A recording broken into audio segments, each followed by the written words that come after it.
We are here with Chris Botelo. The Cat Pact legend himself took Demonic Pact Harmless Offering combo to top 8 of Grand Prix Portland, 1,400 players. Cat Pact, I don't think anyone expected this deck to go that far. People thought it was kind of a joke, didn't think it was serious. And I was surprised to play against you in round 13 or something and pick up a loss. And yeah, man, I had to have you on and ask you about it because it's super awesome story. Yeah, thanks for having me. I'm happy to be on. And I loved playing the deck so much that I really want to give other people the opportunity to see what went into it, how they might play it, although we're getting a little closer to rotation now, so I we know might not have enough time. it's rotating out. Demonic Pact is rotating out, but this could Yeah. perhaps be the blueprint for other people to do the impossible themselves, right? With different decks. Yeah. I think there's a lot to be learned, or, well, maybe I'm being self-serving, but kind of the mentality that went into the deck. I want to Because, know.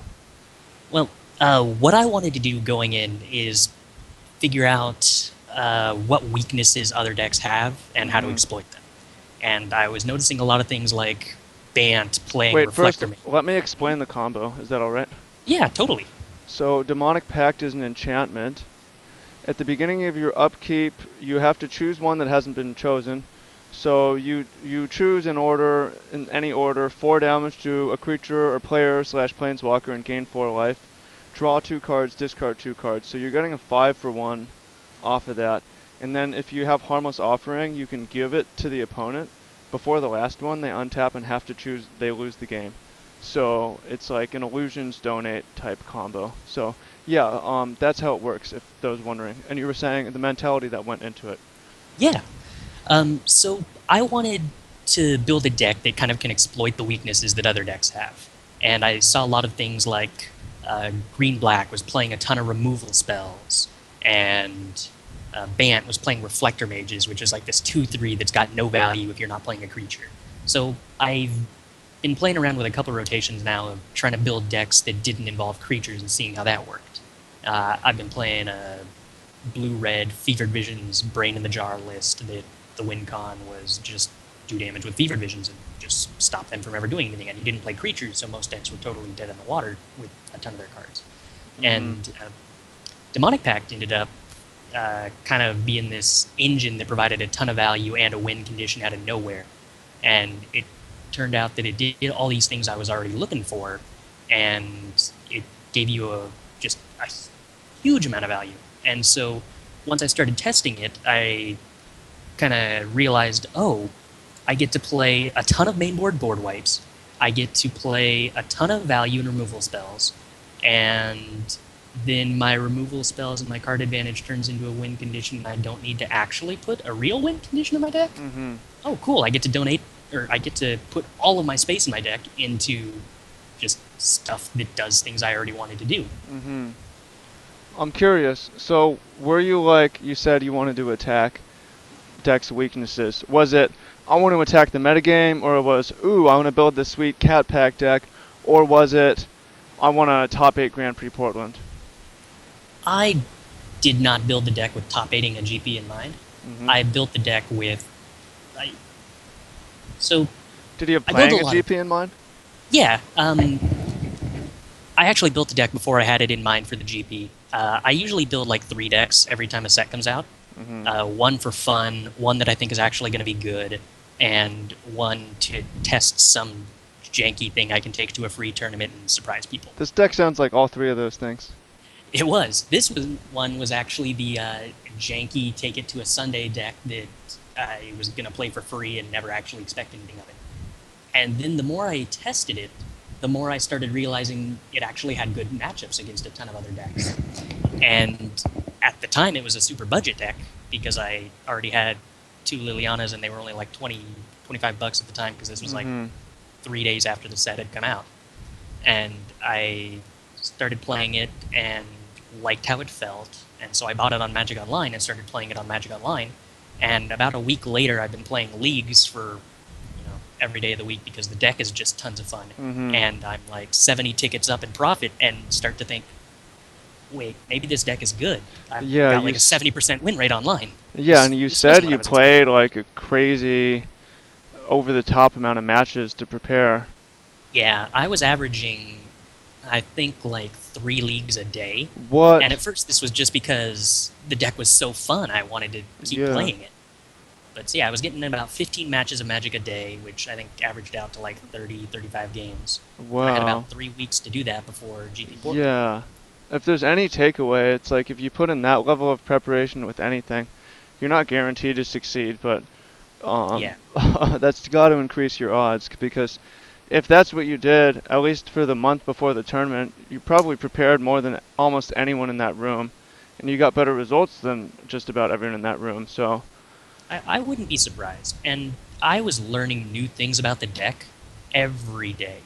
Like, I think there are all kinds of weird lines you have to take. And I think this is going to be true for most decks. But times where you wanted to disperse your own stuff to get value, and or we'll put the deck list, a link to it on screen or in the comments. awesome. Um, Weird scenarios where you have to dark petition for a card you don't want to play around Transgress because there's actually only one scenario that you have to be afraid of. All kinds of different lines you have to take in matchups. Like, um, I can't count the number of times I played against decks that had Emrakul in it, where I had to specifically not mind rot them when they were on 2 cards because they could Mm-hmm. draw Emrakul and cast it, and instead I had to like do 4 to their face, which I didn't care about at all because they were at 20 and I was at 20, and that's not going to make a difference because I wanted to leave Mind Rot as a mode on Demonic Pact, so that when I donated to them a turn earlier, I could Mind Rot myself, discard my Disperse, discard my Silumgar's Command, and then they take my turn with Emrakul, and they don't have answers to Pact in my hand. Mm-hmm. I think I first did that like 5 days before the GP after weeks and weeks of testing against the deck, and it just never occurred to me that that was the thing to do, to leave this mode and rip my own hand apart. And yet it was the correct play that ended up winning me like 3 games over the course of the GP. Yeah, that's insane. So you're playing around getting mind controlled by Emrakul by mm, discarding yourself, basically. Basically, playing Mm-hmm. Mind Rot on myself. I mean, like, it was the type of matchup where one with nothing would be a totally viable card, which you would never expect. Yes. I want to ask you about the rogue advantage because, I mean, I did a lot. I had totally different preparation for that tournament, but a lot of it is helping people prepare with various decks. So I'm like, oh, I know how every deck works. And that was true up until I think we played in round 12. I think it was Yeah. either 12 or 11. Um, 12 sounds right, actually. yeah, because I I had to think we win were both 3 straight after that. I think we were both 10-1 at that Yeah, point, we were so both that would 10 make and 1. And 10 and 1, day 2 of a long week, really day 3 because we're up there on Friday. And I'm playing against a brand new deck that game 1, I kind of transgressed you and you missed a land. And I don't remember if I saw, well, I basically didn't know what I was playing against. Won the first game, and then the second game, I had Anguished Unmaking to remove Demonic Pact. Um, but it didn't occur to me that I would have to do that before untapping and putting the lose trigger on the stack. Yep. So I might have been able to win that game, and I just didn't. And it was like, for one, I'm super happy that didn't stop me from top eighting. Yeah. On the other hand, and I think I may have lost anyways. On the other hand, it's like, oh, you played bad. Well, what am I supposed to have tested against this Demonic Pact harmless offering deck? Like, no one Right. tested against it, right? So did you have a lot of that where people are just, I got a lot of extra advantage over the course of the weekend. I can name at least 2 games on uh, day 2 that were very significant. I had one gentleman who was playing a green-black Delirium deck that had Emrakul, and I had been stuck on lands for like 2 turns. And so he casts Traverse the Ulvenwald and goes to search for a card. Well, Emrakul would just totally shut me out, but he couldn't cast it that turn, so he wanted to get something he could cast and got the 3-mana Flip Nissa from Origins instead. Mm-hmm. And I end up missing like 2 more land drops, and so by the time I get down to Demonic Pact, he could have cast Emrakul instantly and won the game. Mm-hmm. Instead, he's got this Nissa, he's got some other creature. It was like a 4/4. I think it was a Grim Flare. So he's got these little creatures instead that he's been using to kind of tempo me out because I was stuck on land, and tempoing out and curving out is what you want to do against a deck that's being stuck on land. Except that I was stuck on 2 lands, but I had 3 Demonic Pacts in hand, and I ended up clawing back victory through 3 Demonic Pacts and a ton of advantage. You almost came back in that first game. I definitely, in the match, I noticed, like, wow, this deck can really come from behind, because if you're able to stick a Demonic Pact and you're not dead, you can untap 4 damage to something, gain 4, like sweet Languish, suddenly you have board control, and then the entire deck is built around being able to come back.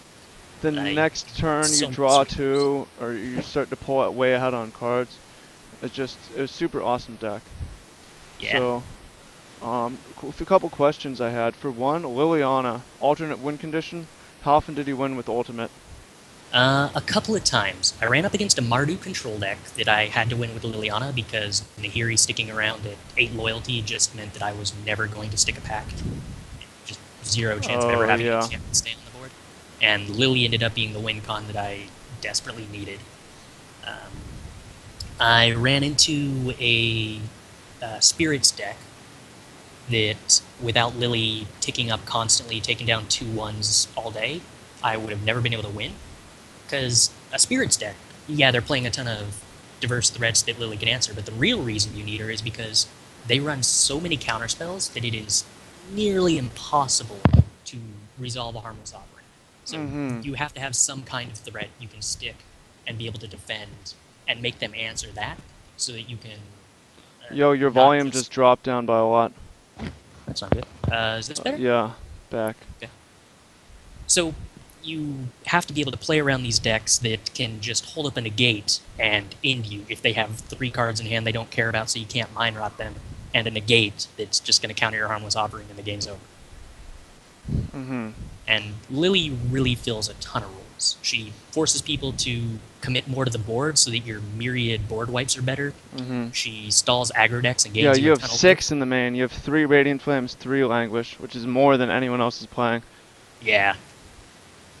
Because you're not playing any creatures, so the usual downside doesn't exist. I can relate to that, because I didn't play any creatures, but when we went up in a mirror match, it was like, man, I have more than 15 removal spells in my deck. Yeah. So that was pretty awkward. I couldn't even sideboard them all out. So even after sideboard, it was a problem for me.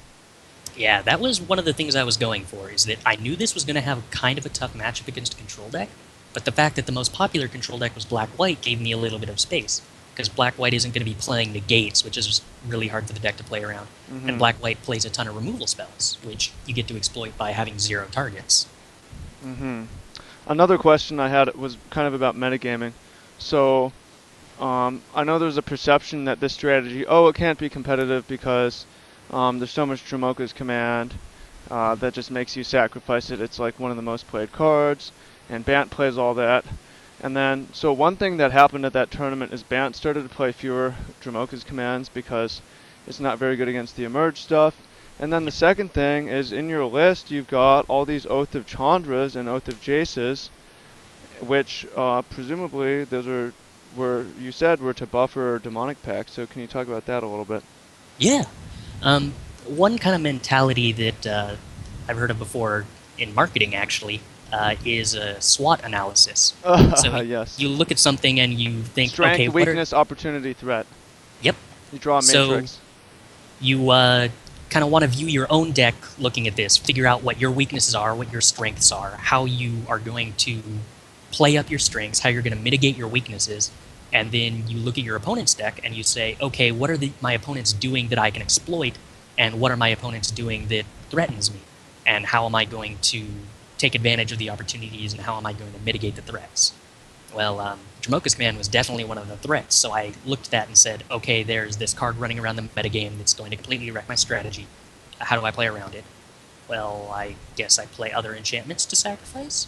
And it Mm-hmm. turned out that you had this Oath cycle that kind of did exactly what the deck wanted to do to begin with. You removed creatures on turn 2 to buy yourself more time. You draw cards to dig deeper to the Demonic Pact that's a crucial part of your combo, or to Harmless Offering, or to Dark Petition, or to a Languish, or whatever you need. Because your deck's just mono answers, you Mm-hmm. just need to find the right one for the situation you're in. And so both of these things ended up being perfect. They made my deck's strength stronger, Mm-hmm. and they went directly against this card that I was worried about. Yeah, Oath of Chandra in particular seems awesome there because it's an enchantment to sacrifice. It also kills Spell Queller for 2 mana. Yep. So yeah, it just seems insane, insane in that matchup. It Um, definitely ended up being an all-star card throughout the weekend. And one of the other advantages I saw was not being able to get it dispelled, because a lot of people were bringing in dispels for removals, and yeah, Dispel doesn't really counter much that you have actually. nope. It's going to counter things like negates in the mirror, which can be kind of rough for The mirror match. counterplays. You Or mean the control mirror, or you mean the yeah, other control harmless decks. offering mirror? I've only seen one mirror match of Well, did he win? Pact ever, and it was kind of insane. Did he I win? don't know if I'd feel comfortable playing it. Who won? Did he win? It wasn't me. It was actually Oh, I see. LSV versus I don't remember who he was playing, but it was on his stream, and it was sounds like I an think that event. very Sunday night was something I never expected to see in my entire life. Yeah, I mean, it's super popular. I saw LSV was streaming it, saw Gabby Sparks was streaming it. I'm sure some other people were as well. And that's such a cool thing when you have a deck that people are like, wow, I have to play with that. And then, Right? so I'm curious to hear from you any advice you could give to anyone who's trying to do something like that. Basically, break open, break the format, top eight a major event with a crazy rogue brew, and I mean, get the credit for it deservedly because Yeah. no one else did that. So, what would you say to someone who's trying to do that? I think that when you're building your deck, what you want to do is I brought up that SWOT analysis earlier. I think that's the mentality you want to have. Figure out what other decks are doing that you can take advantage of, and figure out how the deck you're brewing is positioned to take advantage of those. Mhm. Figure out when you're putting decks together how you're planning to win the game, and how every card in your deck is contributing to that way you win the game, or how to not lose the game. I see a lot of people put cards in decks that they like, and I'm a fan of doing silly, fun brew stuff that isn't going to win a tournament, because I do that all the time. But when you're actually looking to win a tournament, you kind of have to defend every single card in your deck and exactly what it's doing. I agree. Cards can't just be kind of good. They should. Everything should have a crucial role Yep. that you understand. The other thing is practice your deck a ton. Uh-huh. You should not be going into a tournament you want to win with anything less than just as much practice as you can physically get. Uh-huh. I've seen a lot of people kind of just rely on being a really good Magic player, and yeah, that'll get you far, but you're never going to be as good at a deck as you will if you practice. Agreed. Yeah, you have a major advantage. Yeah, definitely, 100%. Okay, so obviously you're qualified for the Pro Tour. You said you're going vacation to Europe, coming back, going Magic vacation to Hawaii. Sounds insane. So what are you doing to prepare? What are your goals, hopes, expectations?